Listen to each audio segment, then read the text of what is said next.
반갑습니다. 자, 요약적 강의 두 번째 시간입니다. 저번 주에는 기본계획, 그 다음에 광역, 그 다음에 관리계획, 그 다음에 공간 재구조계획까지 해서 계획 관련해서 이제 내용을 배웠거든요. 오늘은 관리계획 안으로 들어와서 이제 봐야 됩니다. 자, 보시기 전에 어디 하는지 또 한번 전체 흐름을 잡고 가셔야 되겠죠, 그죠? 자, 여러 번 했습니다, 그죠? 이제 공법이 국토계획법, 개발정비, 건축주택, 농지법까지 구성되어 있는데 지금 배우고 있는 법률의 명칭이 뭡니까? 국토를 뭘 하고 있나요? 계획을 세우고 있죠. 뿐만 아니라 뭐도 하더라? 이용을 하는 것에 관해서 다루고 있는 법률입니다. 이제 전체 흐름 정도는 여러분들이 아마 좀 부드럽게 당연하지 이렇게 이제 생각될 정도는 아니냐 이렇게 생각합니다.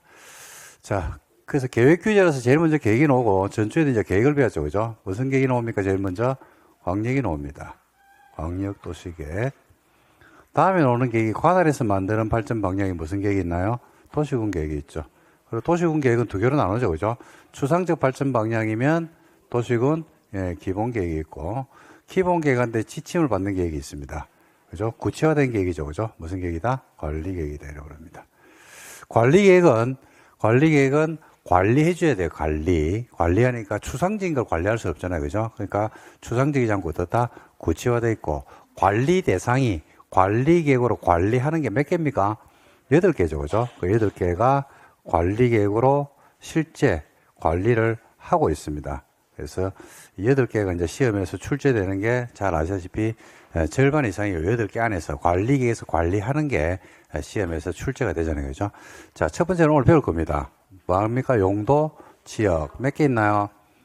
21개 또는 용도, 지구. 몇 개 있나요? 19개의 용도, 지구를 뭘 하기도 하냐면, 지정을 하기도 하고요. 또 지정된 걸 뭐 합니까? 변경을 해야 되는데, 지정하거나 변경할 때는 네 마음대로 하면 돼요, 안 돼요?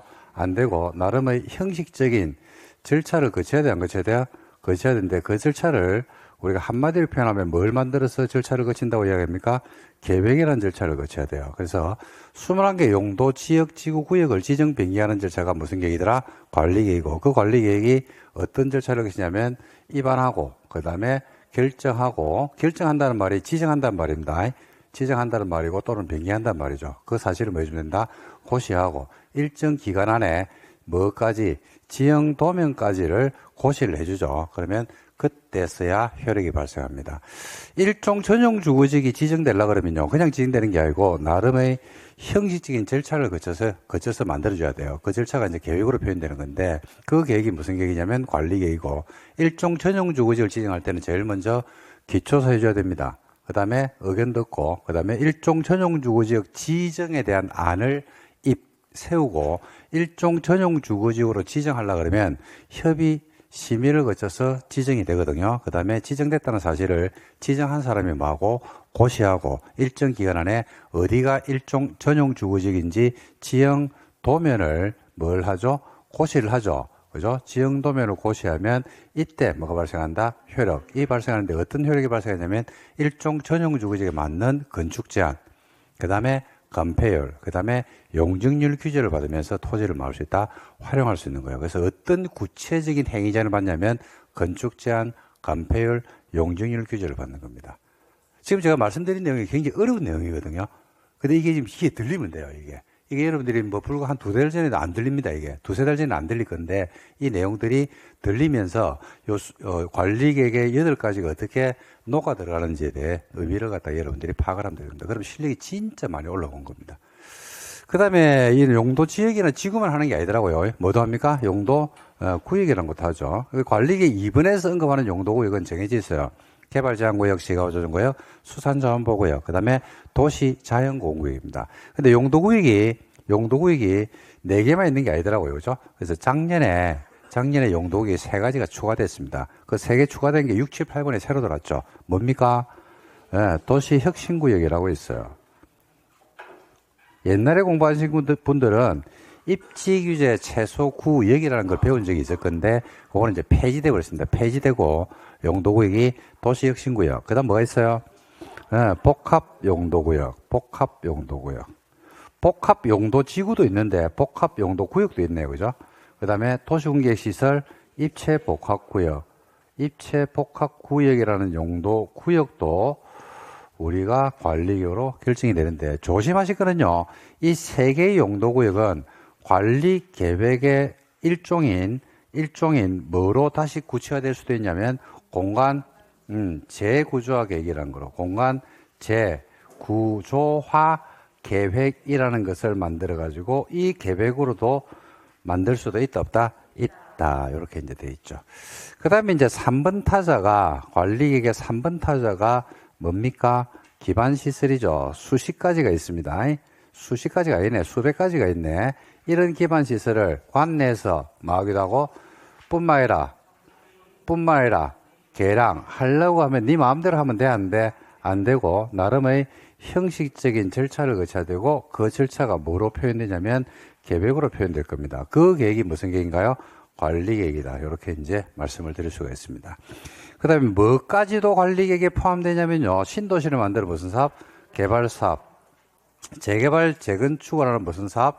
정비사업도 관리계획의 일내용이고 개발사업과 정비사업은 여러분들이 잘 아시다시피 국토계획법의 관리계획의 일내용으로는 포함이 되거든요. 근데 입안결정 고시라는 절차를 별도로 거치는 것은 아니죠. 그죠? 개발사업은 어디에 별도 규정을 두고 있냐면 도시개발법에서 형식적인 절차를 두고 있죠. 개발계획을 만들고 도시개발구역 지정하고 사업시행자 정해지면 사업시행자가 실시계획을 만들고 그 실시계획이 인가되고 나면 사업을 수용방식이나 환지방식으로 정해요. 그 다음에 정비사업도 나름의 절차가 따로 있죠. 그죠? 따로 입안결정 고시라는 절차를 거치는 게 아니고 정비사업의 절차, 정비기본계획 만들고 정비계획 만들고 정비구역 지정되고 추진회 만들고 추진회가 동의를 받아서 조합 설립하고 조합이 사업시행 계획서 만들면 그에 대한 인가를 받고 그 다음에 이제 사업을 하잖아요. 그죠? 정비사업에 들어가면 분양합니다. 분양 통지 공고를 하고 분양 신청을 받아서 관리처분계획 만들어서 나중에 주택이나 건물의 소유권을 이전해 주는 방식으로 사업이 쭉 진행이 됩니다. 그러니까 이 두 개는 따로 빼죠. 따로 빼가지고 개발정비법으로 넘겨버립니다. 그 다음에 이런 내용들을 갖다가 이런 용도지역지구역이나 기반시를 설치할 때 어디를 개발할 때 좀 이쁘게 개발할 필요가 있는 경우가 있거든요. 그때 만드는 게 뭐야? 그게 이제 지구단위 계획입니다. 지구단위 계획을 만들기 위해서 지구단위 계획 구역을 지정을 하죠. 그리고 지정된 지역에 맞는 뭐도 수립해 줘야 됩니까? 계획도 만드는데 그것도 나름의 절차가 필요합니다. 이렇게 나누면 되죠. 그래서 관리계획이 8개인데요. 8개의 관리계획이 있습니다만은 이걸 간단하게 줄이면요. 간단하게는 표현은 건 좀, 근데 좀 큰 분류를 하면요. 어떻게 분류할 수 있냐면 1번, 2번하고 6, 7, 8을 묶으면 돼요. 그러면 이걸 용도, 지역, 지구, 구역제다. 그래서 국토의 무슨 제라고 해야 된다? 용도제. 국토를 용도별로 나눠 쓰는 거예요. 용도, 지역, 지구, 구역별로 국토 공간을 싹 나눠가지고 그 용도에 맞게끔 쓰는 겁니다. 그 다음에 3번과 4번을 묶어버리죠. 그러면 뭐가 되냐면 도시군 계획 사업이 돼요. 무슨 사업이라고요? 도시군 계획 사업. 계획 사업은 시설 개발 정비 사업을 말하거든요. 그래서 3번, 4번을 묶으면 계획 사업이 되죠. 그래서 이렇게 되는 거예요. 국토 공간을 내지는 관할의 공간을 용도별로 쫙 나누는 거야. 그러고 나서 그 안에서 용도구로 나눈 곳 안에서 뭘 하기도 하고 도로를 만들기도 하고 신도시를 만들기도 하고 재개발 재건축을 하기도 하는데 그걸 할 때 어떻게 하자? 이쁘게 하기 위해서 필요한 게 뭐더라? 지구 단위 계획이더라. 이렇게 해서 관리계획 크게 놓으면 3개입니다. 3개. 아주 간단해요. 3개. 용도제 1개, 사업 1개, 그다음에 지구 단위 1개. 이렇게 딱 3개로 여러분들이 압축해서 보시면 돼요. 여기 이제 공부에서는 거의 대부분 다라고 보시면 되죠. 요 안에서 시험 문제가 몇 개 나오냐면 절반이 넘습니다. 절반. 그래서 요 내용들이 이제 그러니까 국토계획법을 강조를 많이 하면서 특히 관리계획을 강조를 많이 하는 이유는요. 개발사가 공부를 해보셨겠지만은 개발사업과 정비사업은 국토계획법이에요. 국토계획법. 국토계획법의 자식입니다. 자식. 그러니까 국토계획법에 있는 전반적 용어나 흐름을 모르면요. 개발정비법은 공부하기가 굉장히 힘든 과목입니다. 그럴 수밖에 논리구조 그렇게 돼 있거든요. 그래서 여러분들한테 국계법에 조금 신경을 더 많이 쓰셔야 됩니다라는 말씀을 자꾸 드리는 이유가 거기에 있으니까 그렇게 정리하시면 됩니다. 그러고 나면 이제 끝이죠. 그러면 이제 건물 관련이 두 개 남아있잖아요. 그죠? 건축법하고 주택법. 30개 이상이면 주택법, 29개 이하면 건축법. 그런 식으로 빠져나가면 공법은 그 방대한 양들이 정리가 될 수가 있는 겁니다. 자, 이렇게 해서 이제 계획 관련 내용들은 나왔죠. 그죠? 근데 계획만 세우는 게 아니더라고. 뭐 합니까? 이용을 하죠. 그래서 이제 이용 규제는 다음 주에 배우게 될 텐데, 개발, 행위, 허가, 국토 공간을 이용을 하거든요. 건물의 건축이나 공작물의 설치나 토지 형질 변경이나 토속 채취, 토지 분할이나 물건을 쌓아 올리는 일련의 이용 행위를 할 때 국토가 난개발로 몸살을 앓더라. 그래서 이를 방지하기 위해서 뭘 받게 한다? 허가. 그 허가가 이제 그냥 허가가 아니고 무슨 허가더라? 개발 행위 허가라는 제도를 두고 개발 행위로서 통제를 하고 있다. 이렇게 이제 보시면 됩니다. 자, 전주에는 광역도시계획을 배웠습니다. 지정, 수립, 승인, 끝. 기본계획도 배웠죠. 수립과 승인, 끝. 관리계획도 배웠죠. 입안 결정고시라는 절차를 거치죠. 그 다음에 공간 재구조화 계획도 배웠습니다. 그죠? 입안 결정고시라는 절차. 공간 재구조화 계획에 나와 있는 대부분의 내용들은 거의 90%가 뭐하고 동일하더라? 관리계획과 동일하죠. 그래서 어디를 체크하시라고 했었냐면 관리계획과 차이점만 체크하시면 되고, 공간 재구조화 계획은 올해 출제 1순위입니다. 1순위. 그래서 공간 별만 치지 말고, 별만 자꾸 1순위라 그러면 자꾸 별만 치지 말고, 별 치면 많어. 모의고사 내면 다 틀려나가는데, 그래서 별만 치지 말고, 별 치시면 책임을 져라, 책임을. 자, 그래서 책임지는 행동을 좀 합시다. 자꾸 별만 치지 말고, 자꾸 별이 너무 많이 달리시면 안 돼. 전과자 되는 것도 아니고, 그죠? 자, 됐습니다. 그래서 오늘은 용도지역부터 하겠습니다. 용도지역은 시험에서 출제 가능성 100%입니다. 100%. 무조건 내죠. 두 문제가 일반적인 경향이거든요. 논점이 많아요. 근데 용도지역의 논점을 잡아놓으면 용도지구하고 용도구역 공부하기가 편해지거든요. 왜냐면 흐름이 동일한 흐름을 가져갑니다. 첫 번째는 개념, 두 번째는 행위제한, 그죠? 그래서 항상 이제 지금 이하부터는요, 종점이 어디에 있냐면 행위제한입니다. 행위제한. 용도지역의 행위제한이면, 용도지역 행위제한이 뭐예요, 여러분? 용도지역 행위제한이 뭐예요? 세 개죠. 건축제한, 또 건폐율, 또 용적률. 용도지구는 행위제한을 뭘 합니까? 건축제한만 하죠. 용도지구는 여러분 경관지구의 건폐율이 얼마야? 그런 거 없어요. 그죠? 방화지구 용적률이 얼마인데? 그런 거 없어요. 그러니까 용도지구는 뭘 하냐면 건축제한만 한다고요. 그 다음에 용도구역도 마찬가지로 개발제한구역에 건폐율이 따로 있는 것은 아니죠. 용적률이 따로 있는 것도 아니잖아요. 그러니까 무슨 제한하냐면 건축제한합니다. 대신에 용도구역은요, 토지 이용에 대한 규제. 그래서 그린벨트안에서 만약에 형질 변경을 한다 그러면 못하게 막아버리죠. 그러니까 토지 이용 규제라든지 이런 각종 규제들이 조금 따로 붙는다. 이렇게 이제 보시면 됩니다. 그래서 오늘은 용도, 지역, 지구, 구역, 그 다음에 기반시설까지 오늘 정리를 할 거거든요. 그래서 용도, 지역부터 해서 정리를 좀 하도록 하겠습니다. 자, 용도, 지역은 논점이 많다고 했거든요. 논점이 몇 개냐면 9개 있어요. 9개. 9개 논점이 있는데 시험에서는 진짜 글자 그대로 골고루 냅니다. 골고루. 그죠? 구석구석씩이거든요. 자, 그래서 한번 전체 정리를 좀 하고 가도록 하겠습니다. 첫 번째 논점은요, 용도 지역에서 첫 번째 논점은 작년에 시험에 나왔거든요. 오랜만에 나왔는데, 용도 지역에서 용도의 의미를 가지고 냈죠. 용도란 말이 뭐 한다는 말이에요? 쓴다란 말이죠. 근데 용도 지역에서는 어떻게 쓰였나요? 생활권을 중심에 놓고 썼죠. 생활권을 중심에 놓고 각각에 맞는 생활권으로, 일종 전용이면 단독 양호한 생활권, 중심 상업지역이면 도심 부도심의 생활권, 준공업지역이면 경공업 플러스 주거업 플러스 상업 기능이 혼재된 생활권을 형성하지 않습니까? 그죠? 그 생활권 중심입니다. 그래서 1토지 몇 생활권이에요? 1생활권이죠. 그래서 상호간에 중복할 수가 있다, 없다? 없다. 중복할 수 없다라는 걸 암기가 아니고 이해를 시키기 위해서 요 생활권이라는 말이 법 조문에 없는데 끌어온 겁니다. 그래서 1토지는 몇 생활권이더라? 1생활권. 그래서 중복이 된다, 안 된다? 안 된다. 이게 첫 번째 논점입니다.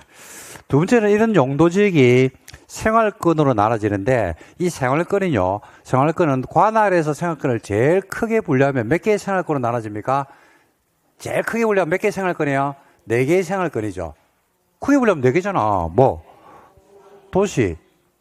지금 여러분들 그 용도지역 21개의 개념을 잡고 이럴 타이밍은 아니거든. 그죠? 또, 관리, 그 다음에 농림, 그 다음에 자연환경 보전지역으로는 크게 나누면 몇 개의 생활권이 있더라? 4개의 생활권이 있고, 이 4개의 생활권을 몇 개로 나눈다? 9개로 나눠요. 9개 중에서 도시를 4개로 다시 나누죠. 뭐로? 주거지역, 또 상업지역, 또 공업지역, 또 녹지지역, 줄여가지고 수상공록이를 부릅니다. 관리지역이 생활권이 몇 개로 세분할 수 있냐면 3개로 나눕니다. 무슨 관리? 그 다음에 생산관리, 그 다음에 보전관리, 이렇게 해서 생활권을 다시 3개로 나누죠. 그러면 몇 개가 나오냐면요, 주거지역 4개, 관리지역 3개, 합이 7개, 그 다음에 농림은 분류가 없죠. 자연환경 보전지역도 분류가 없으니까 전체 나누면 몇 개 된다? 9개가 되죠. 9개 생활권으로 쪼갤 수 있어요. 이 쪼개는 게 끝이 아니고, 이렇게 4용도 구지역으로 나오는 거는 어디에서 나오는 거냐면 법률에서 나와요. 법률. 근데 법률 아래에 있는 게 뭡니까? 시행령이죠. 시행령에서 도시를 다시 쪼개거든요. 도시를 쪼개가지고 몇 개로 나눈다? 16개로 나눠. 도시를 16개로 나누고, 도시를 16개로 나누니까 최종 분류는 몇 개 된다? 21개의 생활권이 나오더라고요. 그래서 우리가 4용도 구지역의 생활권은 시행령에서 21개로 다시 쪼개진다라고 이야기할 수 있죠. 그래서 바로 들어갑니다. 자, 주거지역은요, 어떻게 나누냐면요, 양호한 주거환경을 행사하는 게 뭐예요? 전용. 편리한 주거환경이면 일반. 주거기능에다가 상업기능이 혼재돼 버리면 뭐가 있어요? 준주거지역이죠. 자, 양호한 주거환경인 전용 주거지역은 단독 양호 아니면 1종, 공동 양호 아니면 2종이고, 편리한 주거환경을 행사하는 일반 주거지역은 저층 편리한, 중층 편리한, 중고층 편리한, 이렇게 해서 1, 2, 3종으로 나눠지죠. 그래서 주거지역이 몇 개입니까? 6개입니다. 상업지역이 4개인데 도심 기능이나 부도심 기능을 담당하면 중심이고, 업무 기능을 담당하면 일반이죠. 그 다음에 유통, 물류 기능을 담당합니다. 그럼 뭐야? 유통 상업지역이죠. 그 다음에 이웃 가까이에서, 걸린 지역이란 것은 가까울 건에 이웃 린을 쓰거든요. 그래서 이웃 가까이에서 일용품이나 서비스를 공급해 주는 게 뭐야? 걸린이죠. 그래서 상업지역이 4개입니다. 자, 공업지역은 주거지역 분류하고 똑같아요. 전용 일반준인데, 중화학공업이나 공해성 공업이면 전용, 공해를 배출하지 않는 일반 공업 배출에서 비하면 일반이죠. 경공업 플러스 주거 플러스 상업기능이면 준이 됩니다. 그 다음에 녹지는 개발이 안 되면 뭐예요?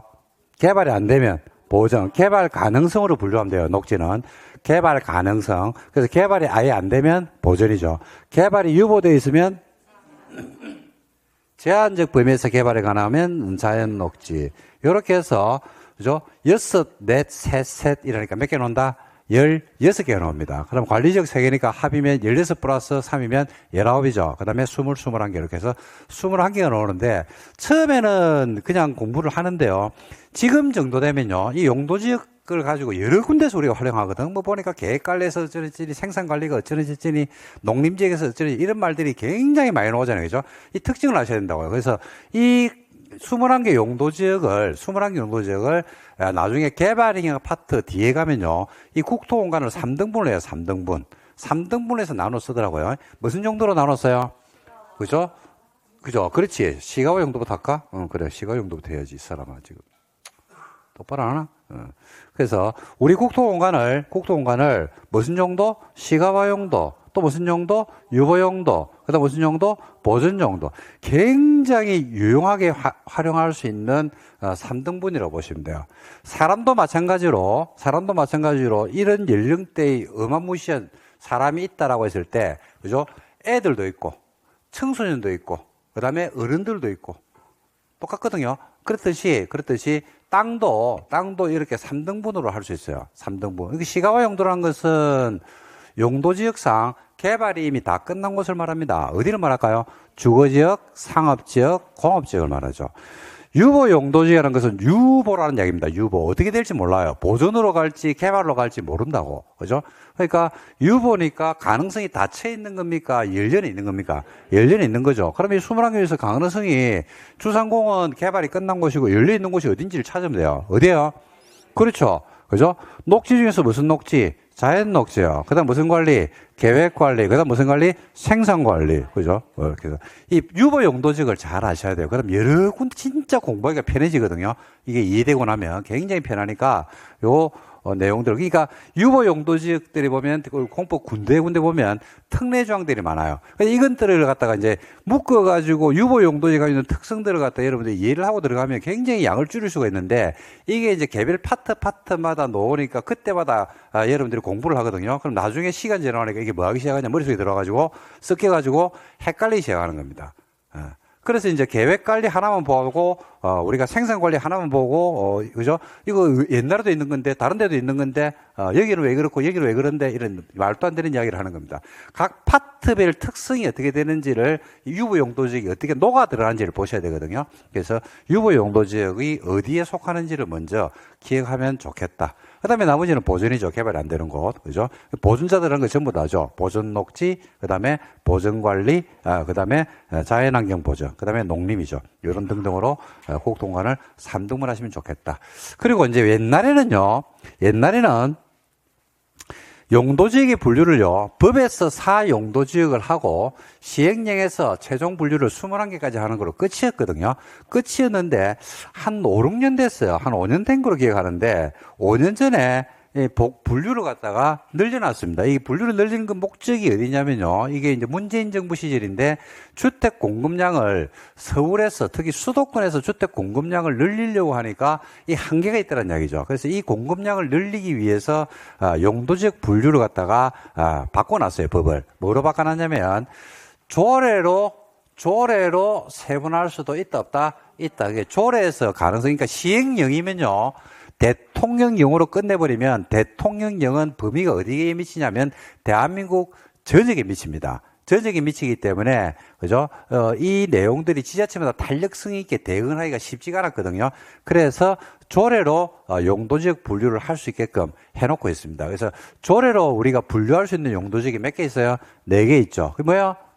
주, 상, 공, 녹. 즉 한마디로 얘기하면 어딥니까? 도시죠, 도시. 도시는 조례로 세분할 수도 있다, 없다? 있다. 그러니까 4종 일반 주거지역이 조례로 나눌 수 있어요. 1종 준주거지역이 나올 수도 있어요.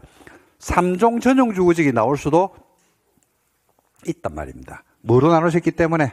조례로. 그죠? 그런데 계획관리, 생산관리, 보존관리 말고 자연관리 이런 것들은 들어올 수 있어 없어요? 없어요. 못 들어와요. 어디만 나눠라고 했어? 주, 상, 공, 녹지지역까지만 조례로 세분할 수 있다. 이렇게 해서 용도지역 분류를 이렇게 여러분들이 알아두시면 되겠습니다. 이렇게 해서 이게 이제 두 번째 논점이라고 보시면 돼요. 이게 두 번째 논점. 자, 개념이죠. 그죠? 이제 세 번째로 들어갈게요. 세 번째는 어떤 개념이냐면요. 이런 용도지역이, 이런 21개 용도지역 21개가 지정이 되려고 그러면 나름의 절차를 거쳐야 돼, 안 거쳐야 돼? 거쳐야 되고, 이거는 좀 전에 배웠어요. 21개 용도지역이 21개의 용도지역이 지정이 되려고 그러면 절차를 거쳐야 된다고. 그죠? 어떤 절차를 거쳐야 되는데? 그죠? 관리계획 절차를 거쳐야 돼요. 뻔한 거 아이가? 당연한 거 아이가? 그죠? 이미 다 배우고 온 건데. 그래서 21개 용도지역이 지정되려고 그러면 절차를 거쳐야 되거든요. 원칙적으로는 어떤 절차를 거쳐야 되는데? 라고 하니까 어떤 절차를 거쳐야 돼요? 입안에서부터 결정고시라는 절차를 거쳐야 된다. 용도지역이 지정되는 절차예요. 그래서 관리계획이 입안 결정고시라고 했을 때 이 결정이란 말이 용도지역 파트로 넘어가면 어디에 녹아 들어가냐면 지정으로 넘어갑니다. 지정. 결정했다, 지정했다. 같은 말이죠. 관리계획이 뭐 됐다? 결정됐다. 다른 말로 하면 용도지역이 뭐 됐다? 지정됐다. 같은 말이에요. 같은 말. 같은 말. 그죠? 같은 말 알아야 돼요. 왜 그러냐면 아주 옛날에 시험 문제 이렇게 놓은 적이 있거든요. 다 전국 수를 다 들피십니다. 싹 다. 자, 용도 지역 지정권자하고 용도 지구 지정권자는 동일하다. 동일합니까? 그 용도 지역 지정권자와 용도 지구 지정권자는 동일하다. 이렇게 시험 문제 나왔거든요. 그 수험생들이 가만히 있어봐라. 지나가는 감독관을 잡는 거지. 가만히 있어봐라. 그러니까 감독관이 지나가다가 가만히 있으라고? 왜? 생각하는 거야. 용도 지정권 눈지를. 생각 안 나거든, 잘. 생각이 났어. 누구라고? 국장시도 대도시장. 용도지구 지정권자하고 동일하됐거든. 용도지구 지정권자 생각하는 거야. 가만히 있어봐라, 가만히 있어봐라, 가만히 있어봐라, 가만히 있어봐라, 가만히 있어봐라. 누구? 국장, 시도, 대도시. 지구 단위 계획구역 지정권자. 가만히 있어봐라, 가만히 있어봐라, 가만히 있어봐라. 국장, 시도, 대도시. 똑같거든. 어렵죠? 이걸 용도지역 지정권자가 국장, 시도, 대도시라는 말, 그걸 끄집어내는 거 되게 어려운 문제예요.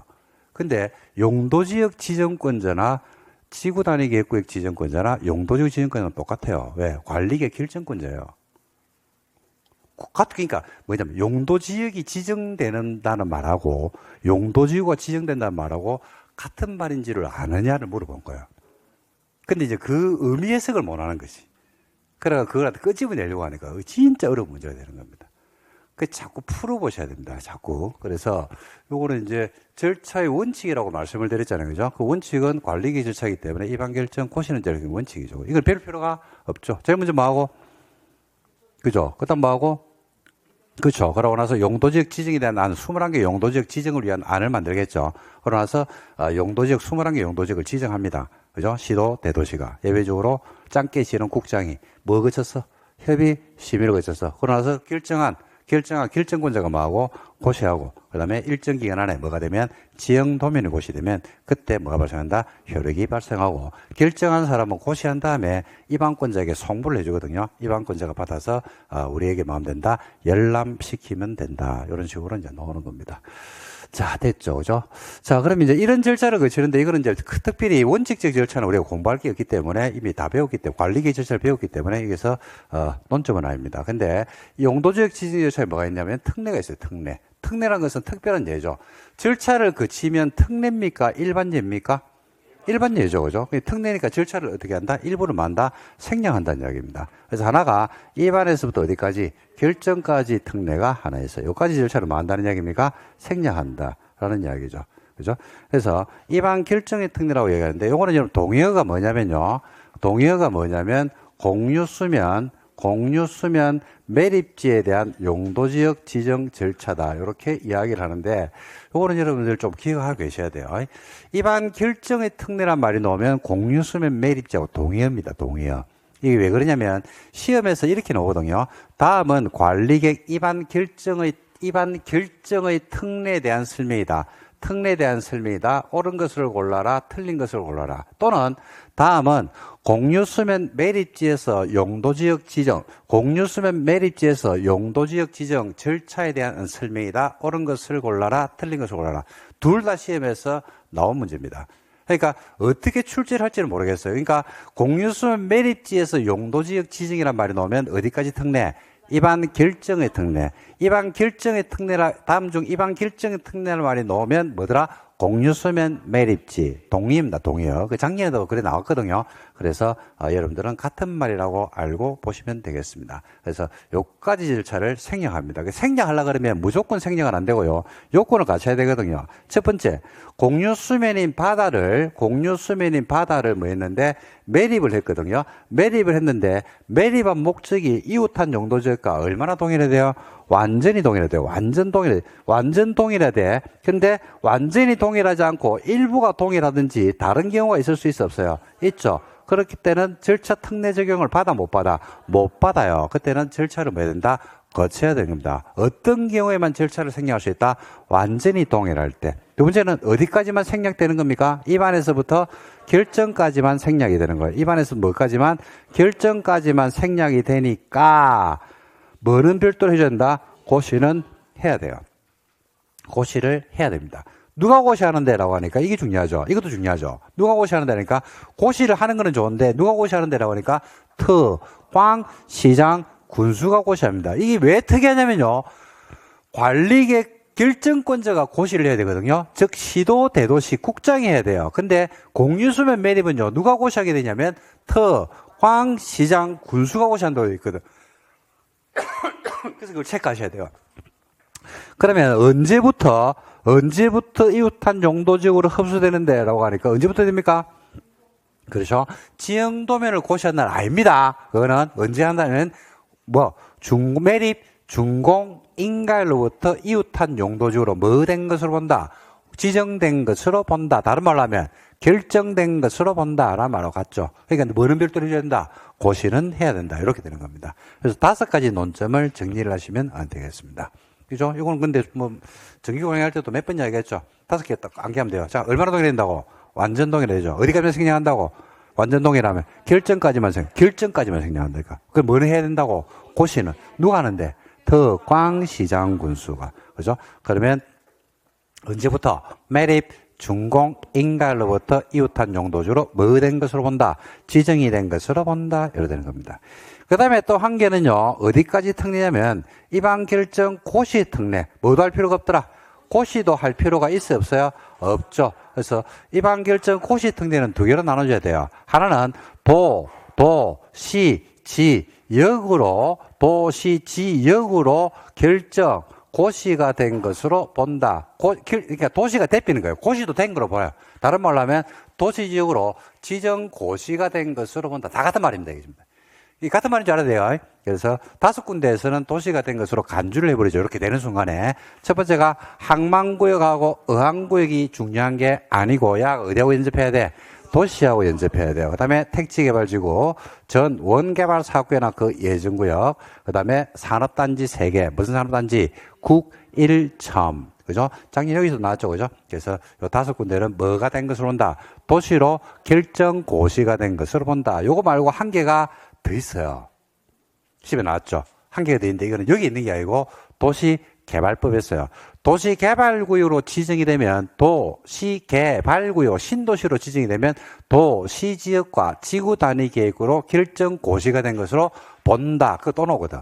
그래서 도시개발구역이 지정되면 칠학지구나 지구단위계획구로 지정된 곳이 아닌 한 도시로 결정고시가 된 것으로 본다. 이렇게 6개라고 보시면 됩니다. 그 뒤에 있는 걸 끌어오는 거죠. 그죠? 이렇게 이제 보시면 됩니다. 그 다음에 또 한 개 더 있죠. 어디 안에서 특례? 관리지역 안에서 특례입니다. 관리지역 안에서 어떤 토지가 농지법에 따라서 농업진흥지역이 되죠. 그러면 더 이상 관리지역이 아니고 뭐가 된다? 농림지역으로.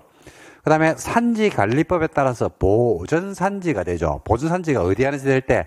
관리지역 안에서 되죠. 그러면 그 토지는 더 이상 관리지역이 아니고 농림 또는 자연환경 보전지역으로 결정고시가 된 것으로 본다. 이래서 키워드가 농업진흥지역이나 보전산지가 키워드가 아니고 농업진흥지역이나 보전산지가 어디 안에 있을 때만 관리지역 안에 있을 때만 그렇더라. 이렇게 해서 여러분들 입안 결정 고시 특례하고 입안 결정의 특례 요 논점을 잡아주시면 성질이 여기 나와버렸습니다. 이거는 그냥 꾸준하게 그냥 꾸역꾸역 내고 있으니까 이거는 뭐 거의 35년째 계속 꾸역꾸역 그죠?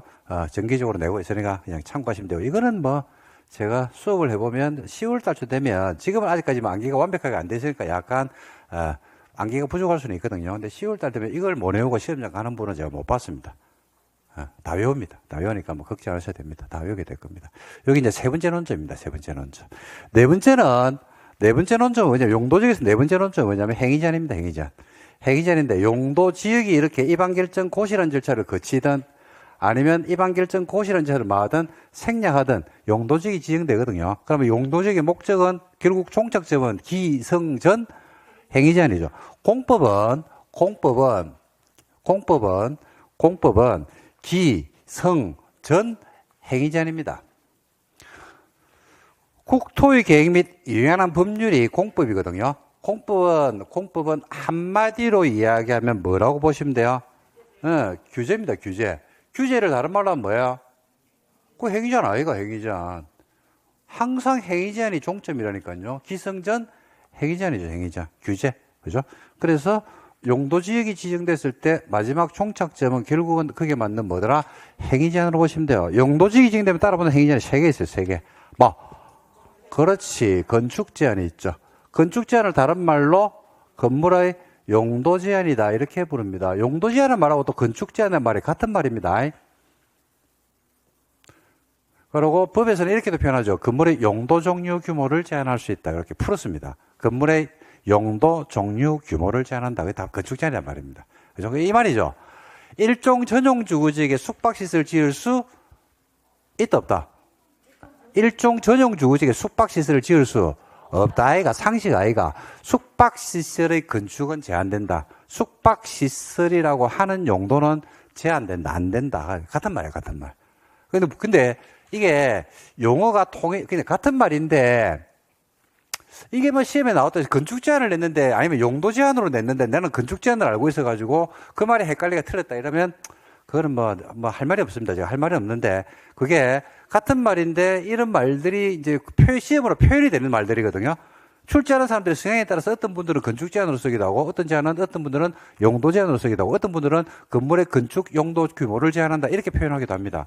저도 시험 모의고사 같은 거 낼 때 출제할 때마다 그냥 습관적으로 그냥 세 달을 씁니다, 그냥.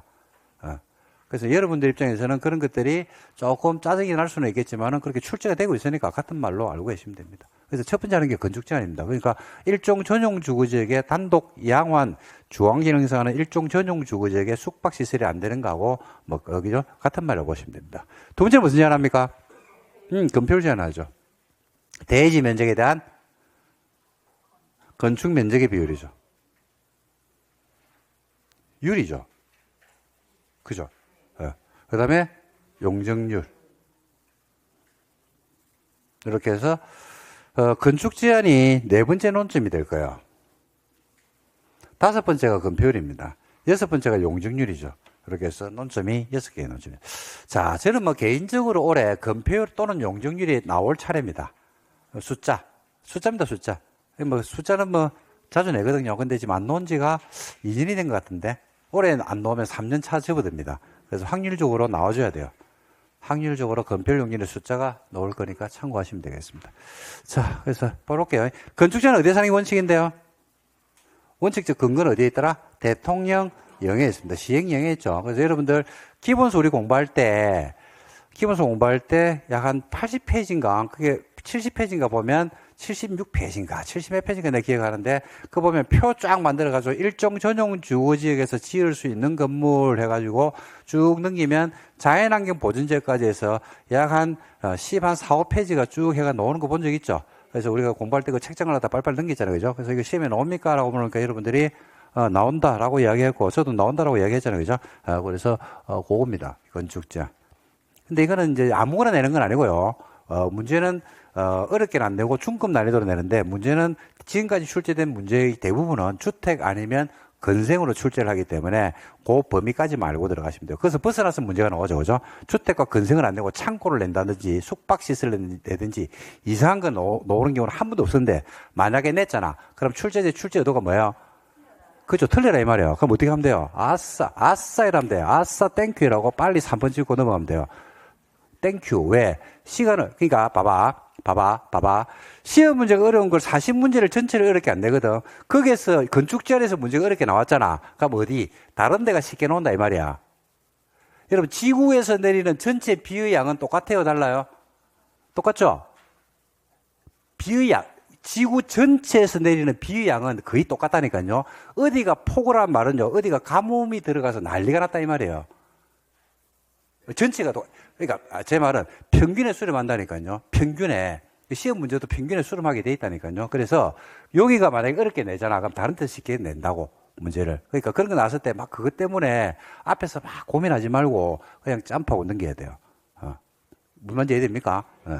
그래서 대통령에서 놓는데, 이거는 나중에 이제 객관식 문제풀이 들어가서 그때 몇 개 암기를 하고 넘어갈 겁니다. 지금은 이거는 게 아니다. 그 다음에 건축 제한에 뭐가 있냐면요, 특례가 있어요. 특례는 의미를 하셔야 되는데, 여러분, 건축 제한이 어디가 원칙이라고 했어요? 대통령령이 원칙이죠. 자, 그럼 특례란 말은 어디에 사는 게 아니란 얘기입니까? 그렇지. 아우, 잘한다. 대통령령이 아니다 이 말이에요. 대통령이 아니다 이 말이죠. 그래서 자, 언급할게요.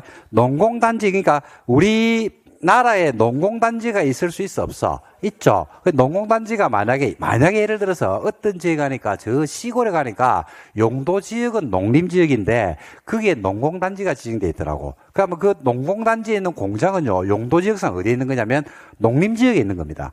설명드릴게. 자, 여기가 용도지역이 농림지역이거든요. 농림지역. 그죠? 저 충북 음성입니다. 근데 가보니까 논밭이 있고 농림지역이에요. 근데 요 중에서 요만큼을 그 지자체에서 뭐로 지정했겠다? 농공단지로 지정한 건지, 그럴 수 있어 없어요? 있어요. 근데 농림지역의 건축 제한은 대통령령에서 하는데 대통령령에 보니까 공장 건축을 못하게 막아놨어요. 근데 농공단지는요, 산업 입지 및 개발에 관한 법률의 규정의 규제를 받게 돼 있거든. 산업 입지 및 개발에 관한 법률에 보니까 농공단지로 지정이 되면 환경을 저해하지 않는 이런 공장들은 지을 수 있다 이렇게 돼 있는 거야. 그 공장에 보니까 7번에 김치 공장이 있는 거야. 그럴 수 있어 없어요? 있어요. 그죠? 자, 그러면 여기에 토지를 가지고 있는 누군가가 요 토지를 가지고 공장을 지으려고 하는 거야. 근데 원래 행위자는 농림지역에 토지용 계획서를 떼보니까 용도지역이 어디 있다? 농림지역에 있는 거지. 건축제한은 뭘 봐야 돼? 대통령령을 따라가는 게 원칙이라니까요. 대통령령에 보니까 공장은 일절 금지라고 돼 있다고. 그죠? 근데 농어단지가 지정되어 있는 거지. 자, 무슨 규정이에요? 일반 규정이죠. 무슨 규정이에요? 특별 규정인 거예요. 그죠? 특별 규정. 농단지에서는 된다고 해서 안 된다고 해서 된다고 했죠. 고로 여기가 농공단지로 지정됐으니까 여기다가 김치 농장을 지으려고 하는 사람은 대통령령의 규제를 받는 겁니까? 산업 입지 및 개발에 관한 법률 규정을 적용받는 겁니까? 그렇죠. 산업 입지 및 개발에 관한 법률을 봐야 돼. 그 법률을 보니까 김치 공장이 된다고 돼 있는 거야. 그럼 김치 공장을 지을 수 있어 없어? 있어. 이거요. 이게 행위자는 이제 해석론이거든요.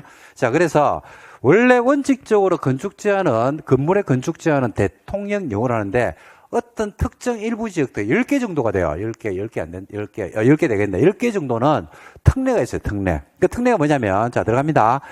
농공단지는요, 건축 제한을 대통령령에서 하는 게 아니고 산업입지 및 개발한 법률에서요. 두 번째, 농림지역입니다. 농림지역은 별말 없으면 건축 제한 어디서 해야 돼? 농림지역은 별말 없으면 건축 제한을 어디에서 해야 돼? 대통령이라니까요. 근데 농업진흥지역으로 지정돼, 농업진흥지역으로 지정됐죠. 그러면 대통령령이 아니고 농지법에서요. 농지법. 농지법을 보면, 농지법에 보면 농업진흥지역의 건축 제한이 나와, 우리가. 나중에 배울 거야. 8월 달에. 그 다음에 보증산지면 대통령이 안 해요. 산지관리법이에요. 산지관리법. 초지면 초지법. 한 번을 들으면 평생을 기억하는 초지. 그죠? 시험에 안 나오죠. 초지는 초지법 적용합니다. 아니, 이제 한 번 들었는데, 한 번 들었는데 머리에 탁 꼽히죠? 시험에 안 나오는 거라고 생각하시면 돼요. 시험에 안 나온 거다. 나온다 하더라도 답은 아니다. 라고 생각하시면 됩니다. 그 다음에 자연환경 보존지역은 원래 원칙적으로 건축제는 어디서 한다? 대통령에서 합니다. 근데 자연환경 보존지역은 공원구이나 그 보호구이면요, 공원구이로 지정되죠. 그러면 자연공원법, 상수원보호구이면 수도법, 문화유산이면 문화유산보존 및 활용하는 법률, 그죠? 그 다음에 해양보호구역이죠. 그러면 해양생태계 보존 및 관리하는 법률, 수산자원 보호구역으로 지정이 되죠. 그럼 수산자원 관리법이 정하는 바에 따라서 건축제한을 하지 대통령이 해서 하는 게 아니다. 이렇게 해서 이제 건축제한의 원칙과 특례인데, 건축제한의 특례는 시험에 잘 안 냅니다. 지금까지 뭐 10년에 한 번 안 놓은 건 아니에요. 그러니까 지금까지 톡 들어가지고 한 3문제 정도 나왔을 겁니다. 그래서, 시험에서 뭐 자주 내고 이런 파트는 아닌데, 객관식이기 때문에 조금만 여러분들이 관심을 가지고 읽어두시면, 그게 나왔을 때 틀리고 이런 파트는 아니니까 정리를 하시면 될 것 같아요. 그 다음에 건폐율이죠. 자, 건폐율은 원칙적으로 어디서 하는 게 원칙인데? 건폐율도 정하잖아요. 어디에서? 대통령령에서 정한다니까. 어디에서요? 대통령령에서. 어디서 한다고요? 대통령령에서 하죠. 자, 건폐율 들어갑니다. 자, 21개 용도지역인데 건폐율 있죠, 건폐율. 자, 건폐율은, 자, 원래 주거지역 건폐율 얼마야? 50? 아닌데, 70인데. 주거지역은 얼마? 70. 오늘은 시간을 좀 맞췄으면 좋겠습니다. 자꾸 저보고 수업 오래 한다 하지 말고, 시간을 좀 맞춥시다. 산업지역 얼마? 90. 공업지역 70. 녹지 20. 계획관리 40에 나머지는 얼마? 20을 가지고 나누어 쓰거든요. 그죠? 그 주거지역이 최대가 70인데, 이제 6개가 어떻게 나누냐면, 얼마요? 5, 6, 5, 7에 9, 8, 8, 7, 7, 7, 7, 2, 2, 2, 40, 20. 끝. 네, 건폐율 끝났습니다. 자, 다 했는데요, 건폐율은. 자, 근데 건폐율도 뭐가 있어요? 특례가 있어요, 없어요? 있어요. 특례라는 건 뭐냐면, 용도 지역에서 건폐율이 아니고, 용도지구나 용도구역이 건폐율을 가지고 있는 경우가 있어요. 예를 들어서, 수산자원 보호구역은 용도구역이죠. 수산자원 보호구역은 용도구역이잖아. 근데 건폐율이 있다니까요. 수산자원 보호구역의 건폐율이 얼마냐면 40이에요, 40. 그리고 개발진흥지구가 도시 외의 지역에 만약에 지정이 되잖아요. 그죠? 그럼 금표율이 얼마냐면 40이에요, 40. 칠학지구 있죠? 자연칠학지구. 용도지구에 자연칠학지구 있잖아요. 그죠? 자연칠학지구에서 녹지관리, 농림, 자연환경 보존에 칠학을 증비해 주잖아요. 그죠? 그래서 원래 그게 금표율이 얼마냐면 녹지관리, 농림, 자연환경 보존지역에서 칠학을 증비해 주니까 별말 없으면 전부 다 금표율이 20짜리입니다. 녹지, 둘둘둘, 관리, 계획관리 빼고는 다 20이거든요. 농림, 자연환경 보존에서 칠학을 증비하는 게 자연칠학지구잖아. 근데 자연칠학지구로 증비하면 혜택을 준다고 했어요. 규제를 더 한다고 했어요. 혜택을 주잖아. 칠학을 정비해 주니까. 그죠? 삶의 편익을 위해서. 그죠? 그래서 거기는 금표율이 얼마냐면 60이에요. 60. 그래서 특례가 있어요. 특례. 그래서 금표율에 특례가 있는데, 오늘 나중에 이제 별도로 이걸 암기하셔야 돼요. 여러분 좋아하는 단순 암기입니다. 여러분들 논리보다는 단순 암기하는 거예요. 암기 워낙 자신이 있으니까. 그죠? 단순 암기 좋아하잖아요. 그죠? 그거 나중에 외우면 돼요. 그래서 이렇게 두 개로 나눕니다. 그 다음에 용적률이죠. 용적률은 대지 면적에 대한 뭐의 비율을 말한다? 연면적 비율이죠. 그 용적률도 원칙이 있어요. 원칙. 자, 원칙으로 용적률이 어떻게 되는데? 라고 했을 때 들어갑니다. 자, 용적률 해볼까요? 자, 주거지역부터 합니다. 천천히. 주거지역은 용적률이 얼마야? 그죠? 500이 아니고 그냥 500입니다. 그 다음에 상업지역 얼마? 1500. 공업은 400. 녹지는 100. 계획관리 100. 나머지 얼마? 80. 인데 여러분 중에서 아직까지 금표율 용적률이 완벽하게 암기가 안 돼 있을 수도 있다. 괜찮다. 전혀 상관없다. 괜찮다. 외우면 된다. 외우면 되니까 금표율 용적률은 별도로 암기하는데 시간이 걸리는 건 아니고요. 약간 신경을 좀 쓰시면 돼요. 신경. 이거는 시간을 막 요하고 앉아가지고 각 잡고 외우고 그죠? 그런 건 아니고 왔다 갔다 하면서 5, 6, 5, 7, 9, 8, 8, 7 이렇게 그죠? 금표율. 그 다음에 용적률은 그죠? 100, 150, 200, 250, 300, 500 이런 식으로 자꾸 몇 번만 반복을 하시면 되거든요. 그러니까 이거는 별도의 노력이 필요한 게 아니고 약간 신경을 쓰면 되니까 조금 신경을 좀 써주시면 좋겠습니다. 그것마저도 귀찮으면 학기하기 힘들죠. 그래서 그런 게 아니 자격증하고 그러니까 뭔가 항상 비교형이 하는 겁니다. 내가 이 정도 노력을 했을 때 내가 지금 드리는 수고와 얻어진 이익을 저울에 올려놓으니까 뭐가 크면 이익이 크면 노력을 하는 거 아니겠습니까? 근데 이익이 작으면요. 할 필요가 없지. 뭐라고 해? 그렇잖아요. 운동을 했을 때 귀찮잖아. 하기 싫잖아. 근데 운동을 하고 난 이후에 오는, 그죠? 건강. 하고 운동을 했을 때 귀찮음하고 비교를 해보는 거지. 어느 게 더 크더라? 아니, 그걸 비교한다니까요. 그래서 젊은 아들은 운동 하나 안 하나 건강하거든. 그러니까 안 해도 돼요. 많이 안 하잖아. 근데 몸이 안 좋다든지 그런 분들은 하잖아. 거기 더 크니까 귀찮아도 하잖아. 그걸 본인이 선택하는 겁니다. 그러니까 이것도 여러분들 좀 귀찮아도 좀 이렇게 자격증하고 바꾸는 거예요. 귀찮음이. 그죠? 그래서 조금 외워주시기 바랍니다. 자, 그래서 주거지기 500이거든요. 500인데 1에서 출발하는 게 얼마에 출발합니까? 100에서 출발해가 밑으로 쫙 내려가면서 얼마씩 더하면 돼요? 50. 그죠? 그래서 100, 150, 200, 250, 300, 주는 얼마? 500. 중심을 얼마씩 빼면 돼요? 200씩 빼면 되죠. 중심이 얼마요? 1500, 1300, 1100, 900. 자, 공업직은 전용이 얼마? 300에서 50씩 쫙 내주면 되죠. 그죠? 300, 350, 400. 보전이니까 얼마? 80이고, 나머지 두 개는 100. 계획관리 100, 나머지 얼마? 80. 그래서 읽으면 돼요. 100, 150, 200, 250, 300, 500. 1500, 1300, 1100, 900. 그 다음에 공업지역 300, 350, 400. 녹지 80, 100. 나머지 계획관리 100. 나머지 얼마? 80. 이렇게 해서 조금만 여러분들이 반복을 해서 알아두시면 좋겠다라는 말씀을 드리고 싶습니다. 그 다음에 용적률도 뭐가 있나요? 특례가 있죠. 그죠? 용적률도 특례가 있습니다. 이것도 여러분들 암기사항이 단순 암기거든요. 그래서 이거는 나중에 이제 외우시면 돼요. 여러분 이제 몇 개가 끝나면 6개가 끝나거든요. 6개. 제가 논점이 몇 개라고 8개라고 했거든요. 8개. 2개 더 남았어요. 그 2개의 논점이 뭐냐면, 이제 2개의 논점은 하나는 뭐냐면, 용도 지역이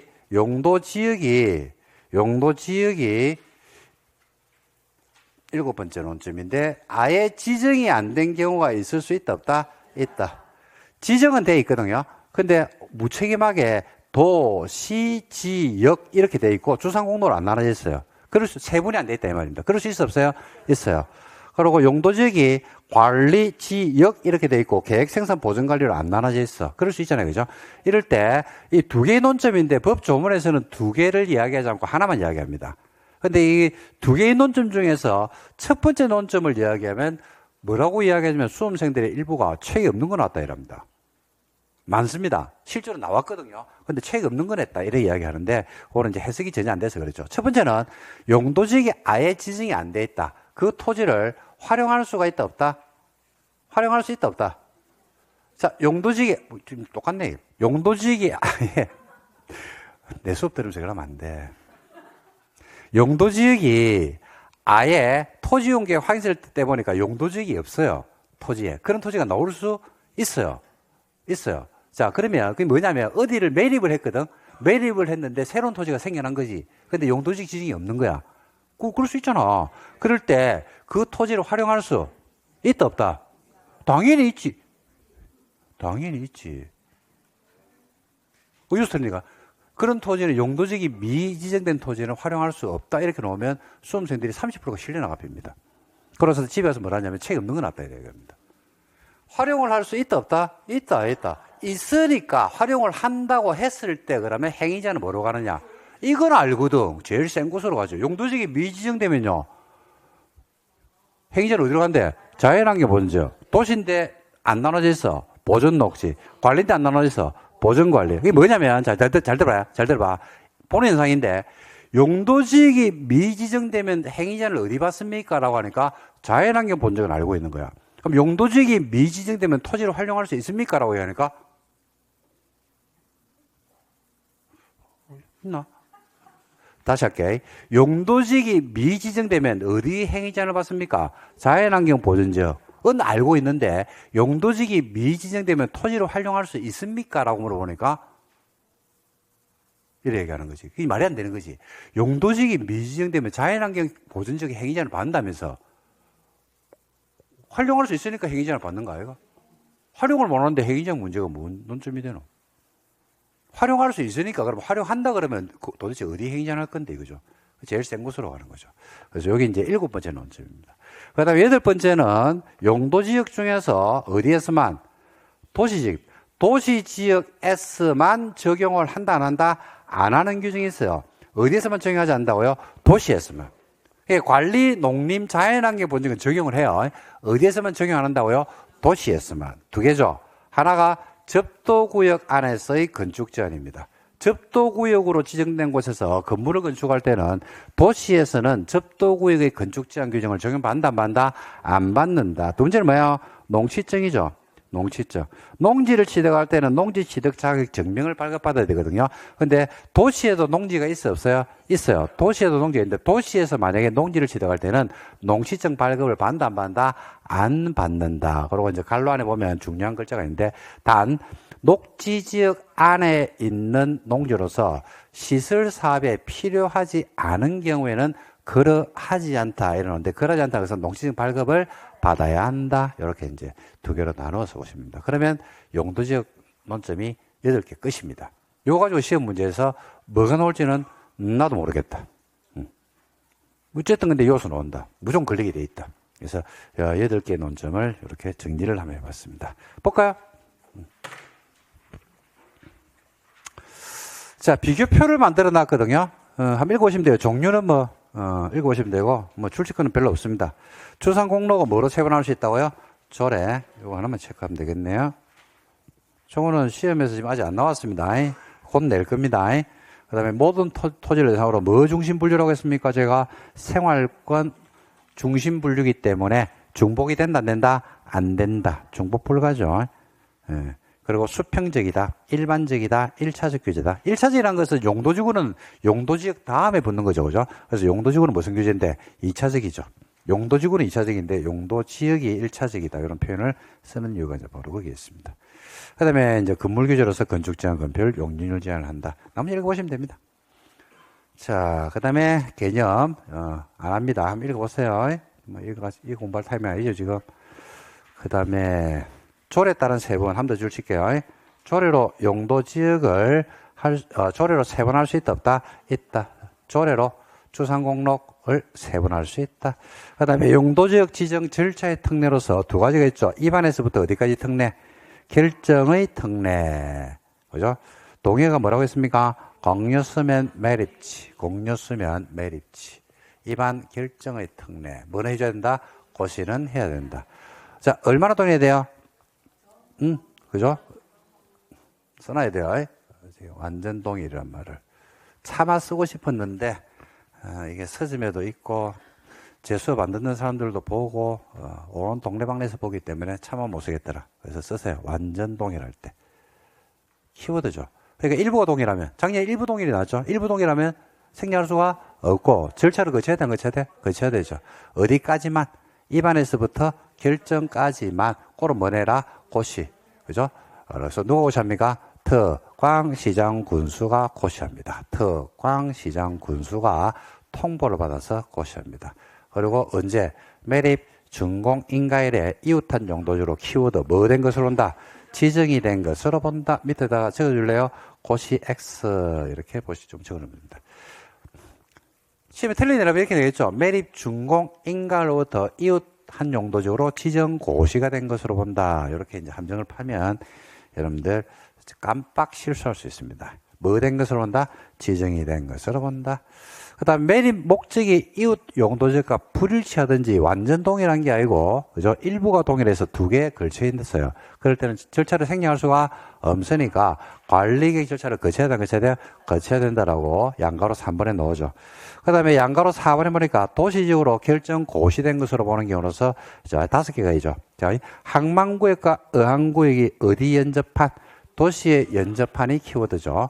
그 다음에 산업단지 3개, 무슨 산업단지? 국일첨. 그 다음에 택지개발지구, 전 원개발사업계나 그 예정구인데 갈로 안에 수력발전소 내지는 송변전 설비만을 위해서 우리가 지정된 전원개발사업구역을 만다, 제외한다. 제외한다는 것은 도시가 된다, 안 된다?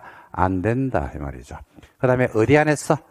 관리지역 안에서. 키워드는 관리지역 안이란 말이 키워드입니다. 농지법에 따라서 농업진흥지역이 돼버렸죠. 그럼 뭐가 된다? 농림지역으로. 관리지역 안에 산림 중 산지관리법에서 보존산지가 됐죠. 그럼 뭐가 된다? 농림 또는 자연환경 보존적으로 결정 고시된 것을 보고, 어디가 여러분 국가산업단지인지, 어디가 농업진흥지역인지, 어디가 보존산지인지 등을 알아야 돼요? 몰라야 돼요? 알아야 되죠. 그래서 그게 맞는 뭘 한다? 지형도면을 표시를 해줍니다. 그리고 국가산업단지가 되니까 도시가 됐죠. 근데 국가산업단지가 됐는데, 도시가 됐는데, 국가산업단지를 갖다가 해제를 해버렸어요. 그럼 어떻게? 도시를 그대로 놔둬야 돼요? 원래 용도지로 환원돼야 됩니까? 그렇지. 거기 밑에 용도지역의 환원과 기득권 보호로 표시되니까 읽어보시면 됩니다. 행위자는 3가지가 되겠습니다. 그죠? 건축 제한, 건폐율, 용적률인데, 어디에서 하는 게 원칙입니까? 네? 그렇죠. 대통령령으로 정한다. 줄짝. 그 다음에 특례가 나옵니다. 특례. 자, 보세요. 특례는 해석도 제가 해놨어요. 특례라는 것은 원칙이 대통령령이다 보니까 특별한 예니까 대통령령에서 건축제를 하는 게 아니고, 그죠? 개별법에 따라가는 겁니다. 자, 농공단지는 대통령령에서 하는 게 아니고, 어디에서? 산업 입지 및 개발하는 법률. 원래 농림지역은 별말 없으면 건축제한을 어디에서 해야 되는데 대통령령에서 한다라고 맨 위에 법 조문에는 없지만 제가 적어놨어요. 해석론을. 그죠? 자, 농림지역 중에 있잖아. 농림지역은 원칙적으로 건축제는 어디서 하는데 대통령령에서 하는데, 그 농림지역에 있는 토지가 뭐로 지정됐다? 농업진흥지역이죠. 그러면 농지법, 보존산지죠. 산지관리법, 초지면 초지법이 정하는 바에 따른다. 역시 마찬가지로 자연환경 보존지역은 별말 없으면 건축제는 어디서 해야 되는데 대통령령인데, 공원구역이면 자연공원법, 상수원보호이면 수도법, 지정문화유산이면 문화유산보존 및 활용하는 법률, 천년기념물과 그 보호이면 그죠? 자연유산이고, 해양보호이면 해양생태계 보존 및 관리하는 법률, 수산자원보호이면 수산자원관리법이 정하는 바에 따른다. 라고 해서 보시면 됩니다. 와, 암기하기 힘든데 암기 안 해도 된다. 객관식이다. 암기 안 해도 된다. 객관식. 짝짓기만 하면 돼. 짝짓기. 짝짓기. 읽다 보면 짝짓기가 된다. 공원자 들어오네, 숫자 들어오네, 문화자 들어오네 등등 해가지고 한 여러 번, 10번 읽어보면 짝짓기는 객관식 시험에서 누구나 한다. 걱정 안 해도 된다. 쓰라가 아니고 골라내는 시험이기 때문에. 이런 건 암기하는 거 아닙니다. 그냥 자꾸 읽어보면 돼요. 보존관리, 생산관리도 한번 보시면 되겠습니다. 그 다음에 금표율이죠. 용적률이죠. 용적률을 계산할 때 여러분 제외되는 게 있죠. 연면적에서 4개. 이건 알고 계시죠? 첫 번째 뭐야? 지하층. 지하 아닙니다. 지하를 제외하는 게 아닙니다. 지하층입니다. 지하층. 그 다음에 주차장 건물이죠. 주차장 건물. 주차장, 부속용도로 쓰이는 주차장. 초고층이나 준초고층 건물 아래에 있는 피난안전구역. 경사지붕 아래에 있는 뭐야? 대피공간.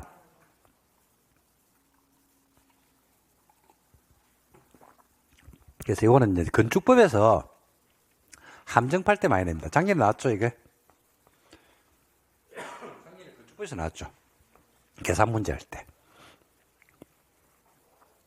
그 다음에 건폐율 얼마입니까?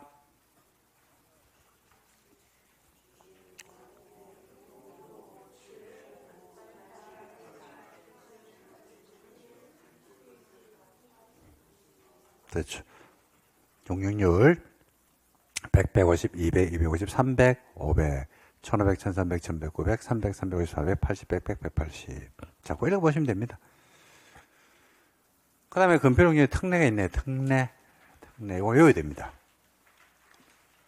잘 내는 건 아닙니다. 나왔다 이라면 중상, 맞췄다 이라면 70에서 80점을 형성합니다. 이런 거 맞추면 이제 70에서 80 정도 받아요. 뭔 말입니까? 난 안 해야 되겠네 이렇게 생각하셔도 된다 이 말입니다. 그죠? 자, 그래서 나중에 외우면 됩니다. 시간 가지고 천천히 외우시면 돼요. 그 다음 밑에 용도적이 미지정되거나 미세분된 곳에서 행위 제한. 빠뜨리면 안 되죠. 그죠? 미지정되거나 미세분됐다. 토지를 활용할 수 있다, 없다? 활용할 수 있다. 활용을 할 수 있으니까 이제 행위자는 어디로 갈 거냐는 얘기죠. 행위자는 뭐로 간다? 한마디로 제일 센 곳. 제일 센 곳입니다. 제일 센, 강한 곳으로 가죠. 그 다음에 어디에서만 적용하지 않답니까?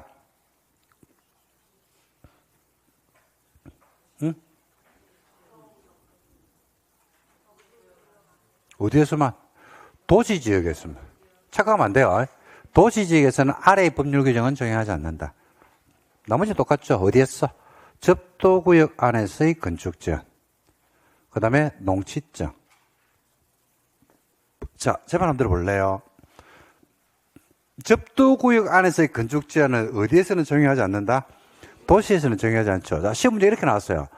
자연녹지지역에서는 접도구역 안에서의 건축제한 규정을 적용하지 않는다. O예요, X예요? O죠. 다시 봐봐. 도시에서는 접도구역 안에서의 건축제한을 적용하지 않잖아. 자연녹지지역은 도시잖아. 그죠? 뭔 말인지 이해됩니까? 그러니까 뭐냐면 이제 이런 식으로 동일한 문제를 낼 수가 없잖아요. 올해 시험에 여러분 치르는 시험이 36회 시험입니다. 그러니까 시험 문제는 이렇게 많이 나왔잖아. 이 굉장히 많이 나온 문제예요. 도시에서는 접도구역 안에서 건축제한 규정을 적용하지 않는다. 이거 많이 냈거든. 그러니까 이제 똑같은 문제를 내기는 싫고 근데 중요는 하고 그죠? 그럼 어떻게 되냐면 자연녹지지역에서는 접도구역에서 건축제한을 적용하지 않는다. 같은 말이에요, 다른 말이에요? 같은 말이죠. 그냥 말을 풀어버린다 이 말입니다. 최근의 출제 경향입니다. 그래서 여러분들이 그렇게 이해하시면 돼요. 그리고 도시에서는 농시증 발급 받는다 안 받는다? 안 받죠. 그런 내용들. 예를 들죠. 도시에서는 농시증 발급을 안 받는다는 말을 다르게 시험 문제 이렇게 되죠. 그죠? 일종 일반 주거지역에서 농지를 취득하는 농시증 발급을 안 받는다. 안 받죠, 맞죠? 일종 일반 주거지역이 뭐기 때문에 도시니까. 지금 뭐 먼저 이해되시죠? 그런 식으로 자꾸 읽어보면서 그렇게 해석을 하시면 됩니다. 근데 이런 부분들에 대한 해석론이 좀 힘들면 결국 이게 이제 어디에서 해결되냐면 어디에서 번쩍하냐면 문제 풀 때 번쩍하는 겁니다. 그거는 이제 수업을 들으면서는 도저히 해결할 수는 없고 문제를 풀면서 혼자 고민하고 틀리고 나서 그때 번쩍하면서 실력이 한 단계 점프 이렇게 되는 거거든요. 그래서 그렇게 보시면 됩니다. 제가 여러분들 저번 주에 요약집 수업을 듣고 난 이후에 실력이 그죠? 완전히 위로 팍 튀고 올라가는 분들이 있거든요. 그런데 요약집 수업을 듣기 전이나 후나 비슷한 경우가 있는데 수업을 어떻게 활용하면 좋겠다라는 말씀을 한번 드린 적이 있죠. 연습하신 분 오늘 기출 문제 가지고. 그렇죠. 하고 나서 하시면 됩니다. 근데 제가 어떻게 물어보진 않을 겁니다. 근데 오늘 만약에 수업을 듣기 전에 기출 문제 지문을 OX 문제를 보고 기출을 풀지 않고 한 10분에서 15분 정도 쭉 읽어보고 수업을 들었을 때 본인이 느끼면 돼요. 체감할 때. 아, 훨씬 수업이 잘 들리네 하면 돼요. 그죠? 똑같은데? 라고 하면 안 해도 됩니다. 자, 여기까지 하겠습니다. 좀 쉴까요? 예, 쉬었다 용도적으로 정리하도록 하겠습니다.